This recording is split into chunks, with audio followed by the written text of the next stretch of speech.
가게 사는 증시 각도기. 안녕하세요. 증시 각도TV 시청자 여러분, 투자자 여러분, 도기말 여러분, 그리고 10만 금융전사 여러분 모두 반갑습니다. 깜짝 놀랄 만한 날이었습니다. 2월 5일 목요일. 사이드카만 발동을 안 했지 사이드카 발동한 날과 거의 비슷한 분위기의 하루였고, 몇 번을 반등을 시도를 했습니다만 번번이 반등의 시도가 무너져 내리면서 전반적으로 하락 마감을 했습니다. 그러나 지수의 낙폭 대비로는 상승 종목 수가 꽤나 많은 그런 날이었습니다. 즉 그러니까 무언가 올리려고 하는 분위기가 굉장히 많았다라고 말씀드릴 수 있겠네요. 현장에 있는 제 입장에서 보면 저희들은 이제 그 미인주 말고, 미인주들은 계속 물량을 줄인다고 말씀을 드렸고, 그 원석주들, 그러니까 아직 그 시장에서 제대로 반영받지 못하는 괜찮은 기업들을 샀는데 가격이 지수 빠진 거에 비해서는 잘 안 빠져요.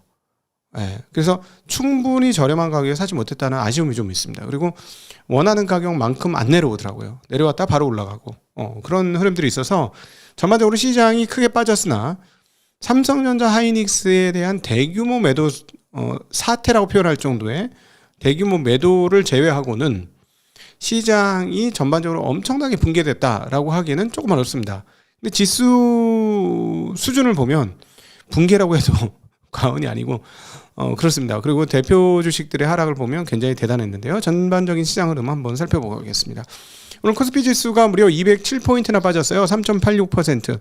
자, 이제 차트 보시면 아시겠습니다만 그냥 한 번에 밀리지는 않았습니다. 아침 시초가는 굉장히 좋았어요. 미국 시장이 빠진 것, 그 다음에 기술주들이 큰 폭으로 빠진 것, 반도체주들이 빠진 것, 그리고 메모리 주식들이 빠졌던 것을 감안해 보면 이게 웬일이야 할 정도였어요.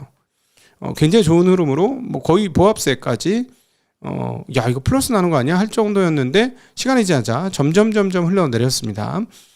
그러면서 보시면 아시겠지만 몇 번을 반등을 시도했으나 밀리고, 반등을 시도했으나 밀리고, 반등을 시도했으나 밀리고, 그냥 끝에는 더 이상 밀리진 않고 어떤 세력 균형을 가져가면서 끝나는 그런 흐름이었고요. 코스닥도 거래소를 따라 좀 비슷한 모습이었습니다. 상승 종목 308, 하락 종목 579, 코스닥은 상승 430, 하락 1250이 되는 시장이었습니다. 맵을 통해서 보시면 기술주 그리고 그동안에 좋았던 주식들은 싹 다 하락, 그것도 폭도 대폭 하락입니다. 3% 이상은 기본이고요. 5% 이상 빠진 종목도 부지기수였습니다. 특별히 삼성전자 하이닉스가 대폭적 하락을 기록하면서 반도체 관련 주식들이 대부분 빠졌고, 그리고 뭐 ETF 관련주, 반도체 관련 ETF도 매우 크게 빠지는 그런 모습 확인할 수가 있었습니다. 자, 그동안에 특별히 많이 올라갔던 것들의 하락폭이 매우 컸고요. 그래서 특별히 외국인들의 매도가 정말 송두리째 터졌다라고 보는 게 가장 맞습니다. 오늘 사실 가장 기록적인 거는 뭐냐면 순매수 규모와 순매도 규모입니다. 정말 깜짝 놀랄 수준의 순매수 규모와 순매도 규모가 나왔는데요. 이건 뭐 조금 이따 좀 거시장기고 한번 거치고 나서 이야기 나눠보도록 하고요.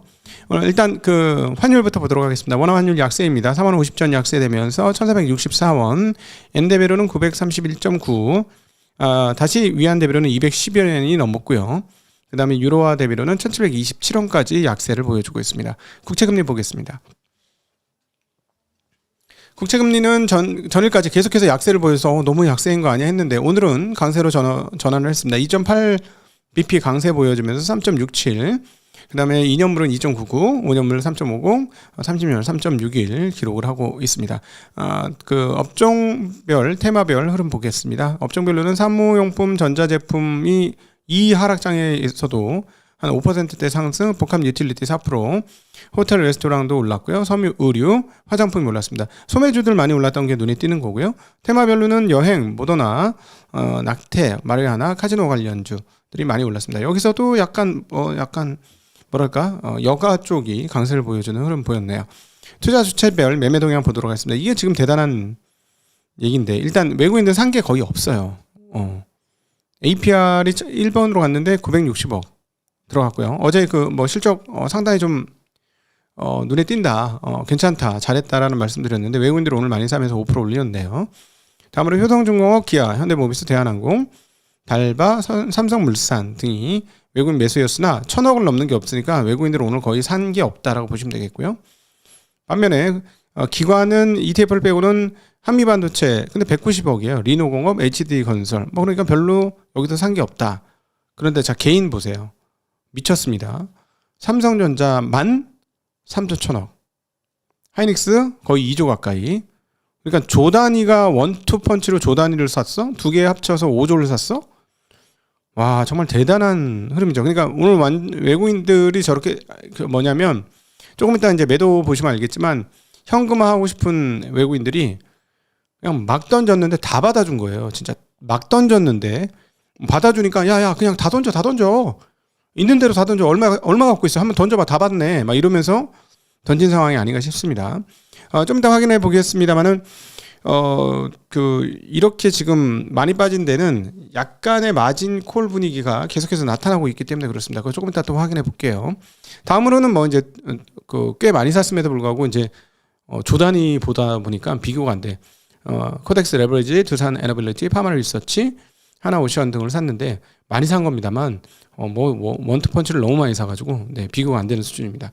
자 다음으로 순매도. 자 순매도 오늘 순매도는 이제 외국인들이 얼마나 팔았는지 보셔야 되겠죠. 역시나 개인한테 그대로 물량을 떠넘겼습니다. 삼성전자 2조 6천억 샀고요. 팔았고요.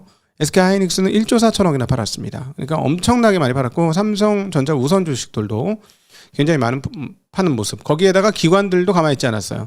기관들도 엄청난 양을 팔았습니다. 삼성전자 7,300억대, 하이닉스 5,400억대 매도를 했고 다음으로는 파마 리서치 정이 있습니다. 오늘 개인들은 APR을 외국인한테 넘겨줬네요. APR 매도를 했고 기아, 대한항공, 달바글로벌 딱 이렇게 서로 간에 그냥 대깔꼬마니처럼 매수 매도가 서로 간에 딱 갈라지는 그런 흐름 보여주었습니다. 자, 일단 오늘 먼저 봐야 될 것은 지금 이런 외국인들의 매도가 언제 끝날 것이냐 여부인데 비트코인을 좀 봐야 될 것 같아요. 네. 그러니까는 그 외국인들의 매도세를 촉발시킬 수 있는 건 하나는 기술주고, 그다음 지금 장중에 걔네는 자고 있으니까 돌아가는 건 비트코인인데 비트코인이 추가로 하락했습니다. 추가 하락하면서 지금 7만 불까지 떨어졌어요. 7만 불. 많이 떨어졌죠? 네, 많이 떨어졌습니다. 지금 아마 저쪽에는 아비 교환이 되지 않았을까 하는 생각인데요. 아침에 이제 비트코인 관련해서는 조금 언급을 드렸습니다. 비트코인이 약세인 이유, 그리고 월시라는 존재가 비트코인한테 상당히 안 좋은 존재로 여겨질 수 있는 상황 등등에 대해서 언급을 드렸었고요. 자, 이제 요 자리가 지금 조금 애매한 자리인데, 자, 보시면은, 차트 다시 한번 보시면, 왼쪽에서부터 이렇게 오르락내락 고민을 하다 한번 팍 내렸어요. 그죠? 멈췄어요. 그 다음 횡보해서 오를까 하다가 또 한번 팍 내렸죠. 횡보하다 떨어지면 크게 떨어집니다. 우리나라 주식시장에 횡보하다 위로 올라가니까 많이 올라가는 거잖아요. 자, 그래서 이제 지지라인을 한번 봐야 되겠죠? 지지라인 보시면, 자, 요 자리 이제 지지라인에 왔습니다. 그래서 누구는 72,000불이 깨면 안 된다 이렇게 얘기하는데, 보시면 올라오는 과정에서도 한참 고민을 하다가 빵 올리고, 또 한참 고민하다 빠졌다가 다시 빵 올려서 지난번 고민하는 자리에서 다시 한번 고민했어요. 그리고 빵 올렸는데, 그 고민하던 자리까지 떨어졌습니다. 자, 그러면 어떻게 되냐면, 그 중간에 이 고민하던 자리에서 여기로 진입을 하게 되면 저쪽 박스에서 치고받는 상황들이 벌어질 수도 있다. 이렇게 볼 수 있겠죠. 자, 근데 문제는 뭐냐면 이 레인지가 너무 커요. 7만에서 5만 사이의 박스예요. 7만에서 5만 사이의 박스인데, 자, 여기서 반등을 하면 괜찮습니다. 여기서 반등을 하면 괜찮은데, 안 되면 저 박스로 회귀한다 라고 기술적으로는 그렇게 볼 수가 있겠네요. 자, 기술적인 거는 저는 그렇게 큰 의미는 두지는 않습니다. 그러나 어쨌든 저쪽에서는 본질 가치를 분석한다는 건 좀 웃기니까, 그렇게 또 보시는 분이 많이 있을 것 같습니다. 자, 최근에 이제 거래소 개편에 대한 이야기를 꽤 많이 드렸었는데, 코스닥 관련된 발언들이 좀 있습니다. 그런데 2억 원 금감위원장님이신가요? 금융위원장님께서 코스닥 시장에 혁신을 제고해서 증시 투자 유인을 강화하겠다라고 말씀하셨네요. 그러면서 지수 말고 ROE와 이익을 봐야 된다라는 그런 언급도 하셨습니다. 이 언급은 맞는 언급이죠. ROE 보는 게 굉장히 중요합니다. 기업은 PER도 중요하고, 그 다음에 PBR도 중요하고 다 중요하지만은 기업의 본질, 기업 자체를 볼 때는 ROE 보셔야 돼요. 다른 무엇보다도. 영업이익률도 중요하고요. 순이익률도 중요합니다만 ROE가 핵심 지표예요. 기업을 분석하는데 이게 무슨 말이냐? 내 돈 갖고 얼만큼을 뽑아냈느냐예요. 예.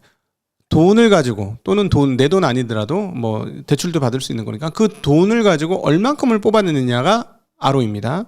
Return on Equity니까 내가 갖고 있는 돈으로 얼마만큼의 효용을 뽑아내느냐가 기업이 할 수 있는 되게 중요한 일이에요. 그래서 세후 수익이 얼마냐 이게 이제 결론 나는 거거든요. 근데 세후 수익의 질을 볼 때는 ROE를 보는 거죠. 그래서 회사가 잘하고 있느냐 못하고 있느냐는 ROE를 보면 압니다. 자, 근데 어쨌든 최근에 이재명 대통령께서 이야기한 코스닥 관련 발언들을 보면 좀비 기업의 신속한 퇴출을 코스닥 살리기에 그 해법으로 제시했죠. 왜냐 이렇게 얘기하셨기 때문입니다. 증권거래소는 일종의 백화점이라고 얘기하시면서 어디서 많이 들어본 얘기죠. 상품 가치가 없는 썩은 상품, 가짜 상품이 많으면 누가 가겠냐라고 얘기를 했다고 합니다. 그래서 상품 정리부터 확실히 하고 좋은 신상품을 신속 도입해서 고객 신뢰를 회복하는 것이 급선무다라고 얘기하면서 소매치기도 철저히 단속해야 한다라고 얘기했습니다. 그래서 코스닥 시장을 부양하기보다는 건전성을 먼저 확보해야 된다는 뜻으로 해석이 가능하겠습니다. 그래서 이거는 아주 필요한 작업이죠. 제가 보기에는 코스닥은 정말 좋은 코스닥의 알짜 기업들은 정말 몇 개 안 될 것 같아요. 한 10% 정도가 되려나? 얼마 안 될 것 같아요. 정말 괜찮은 알짜 기업들은. 이제 바이오는 이제 넘사라서 제가 오늘도 바이오 공부를 좀 해봤는데 좀 넘사라서 이게 분석이 안 되는 거고요. 그 외에는 뭐 그렇게 보시면 될 것 같습니다. 자, 어쨌든 지금 코스닥 시장이 25년도에 24년까지 계속해서 끝없이 부진하다가 작년도에 뭐 거래소 한 80% 넘게 오르는 그 과정에서 36%나 반등을 했었고요. 올해는 거래소 15% 오르는데 오늘 말고 어제 기준입니다. 22%나 올랐습니다. 그러니까 굉장히 많이 올랐다. 그리고 코스닥 3000 얘기 나오면서 거의 묻지마로 올라서 굉장히 그 경고를 드렸었는데요. 어쨌든 뭐 그런 영향에 따라서 상대적으로 많이 올랐습니다. 그러나 밸류에이션은 결코 싸지 않죠. 12개월 선행 PER이 30배 가까이 됩니다. 네, 굉장히 비싼 주식이고 세계적으로도 비싼 주식이다. 이렇게 말씀드릴 수 있을 것 같고요. 어쨌든 만약에 이런 2억 원 금감위원장께서 말씀하신 것처럼 어떤 제도 개선과 그다음에 신속한 퇴출 이렇게 정비를 잘 한다면 뭐 그때 돼서는 괜찮지 않을까 하는 생각을 가지게 됩니다. 예, 그래서 제발 좀 옥석을 좀 가려 주셔서 우리 개인들한테 모든 옥석을 가리라고 떠넘기지 말고 시장에서 상당히 많이 정화를 해서 여기 있는 기업들 웬만하면 괜찮아 이런 생각이 들게 만들어 주시기를 좀 부탁드리는 바입니다. 자, 이제 다음으로 이제 재미난 뉴스인데요. 현대차 로봇 관련해서 민주노총이 언급을 했습니다. 민주노총 언급이 나왔는데 상당히 재밌는데요. 현대차 아틀라스가 많은 노동자에게 충격을 주었다. 그러나 막을 생각은 아니다라는 이야기가 되겠습니다. 네, 기술 발달을 막을 생각은 없으나 노동 영향에 대한 사전 수기와 합의가 필요하다라는 얘기입니다. 자, 이거는 충분히 받아들일 수 있는 얘기인 것 같습니다. 그래서 노동자들 입장에서 자기 일자리가 다 없어지니까 사실은 만만치 않죠. 그러나 사실은 무조건 일자리를 없앤다기보다도 옆에서 도와주는 거는 가능하잖아요. 무거운 걸 들어준다든가. 사실 아틀라스 영상에서 핵심 중에 하나는 뭐였냐면 무거운 걸 들어주는 영상이었어요. 문짝 강판을 이렇게 옮기는 거죠. 사진을 봐도 약간 그런 성향들이 보입니다. 지금 보면 이거 아마 지금 이렇게 시연을 하고 준비를 하는 것 같아요. 옆에 있는 사람들의 행동을 그대로 따라하는 그런 것 같이 보이죠? 옆에 있는 사람이 이렇게 안경 같은 거를 쓰고 움직이는데 아마 그거를 따라하는 그런 과정들이 아닌가 싶습니다. 그래서 저렇게 해서 이제 AI를 하는 건데 사람들이 하면 무거운 거를 계속해서 저렇게 잘 무거운 걸 계속 들어가지고 잘 옮겨준다면 그건 상당히 의미 있지 않을까 싶습니다. 그러면은 개인들도 노동 현장에서 다치는 일도 좀 적을 것이고, 그리고 특별히 어제도 포스코 이야기를 했습니다만 위험한 곳에서 로봇이 가서 만약에 잘못돼가지고 고장이 난다. 그건 괜찮죠. 고치면 되니까. 근데 사람이 가서 다치면 그건 안 되는 거죠. 그래서 위험한 현장 같은 데서는 로봇이 쓰이면 상당히 좋을 거라는 생각은 좀 듭니다. 어쨌든 현대차 노조는 합의 없이는 단 한 대도 투입 불가하다라고 얘기는 했지만 민주노총은 기술에 대해서 반대하는 건 아니고 속도와 방식 대안에 대한 사회적 합의가 필요하다라는 이야기를 하고 있죠. 자, 근데 조금 신기해요. 저 가능해? 저는 계속 의문이에요. 노동 현장 투입이 가능하다고? 진짜라고? 진짜라고? 그러면 좀 이상하지 않나? 현재 흐름은? 저 로봇을 투입할 수 있는 회사는 로봇 주식으로 반응을 받을까 하다가 말아버렸는데 이게 사실이면은 로봇 주식으로 봐도 되는 거 아니야? 라는 생각이 드는데 어쨌든 시장에서는 그거를 인정 안 하고 있는 그런 분위기다라고 볼 수가 있겠습니다.